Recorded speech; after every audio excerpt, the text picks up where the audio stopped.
Andito kami at yung karamihan ng mga senador nagsiakyatan para bisitahin si Bato kung okay pa rin siya. Dahil kami nagtataka at nagdatingan yung mga opisyal na kada isa, kanina, hindi sumasagot sa amin, denied to death sila. Sabi nila lahat na talagang wala silang kinalaman. Nag-umpisa sa ating PNP, dumating si John Vic Remulla, wala rin siyang kinalaman. Ganon din ang NBI, Dedma rin. Lahat sila walang alam, pero putukan, tuloy-tuloy.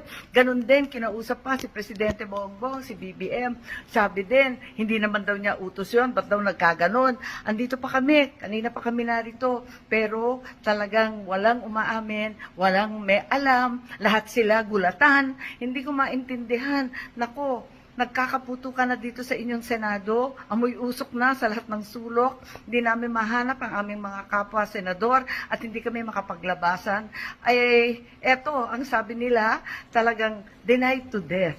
Pero, ang sabi ng NBI agents, inutusan daw sila personally and directly ni BBM, arrest Bato at all costs, kahit sino pa ang mamatay, kahit sino pa ang madali, basta pasukuin si Bato. Ngayon din.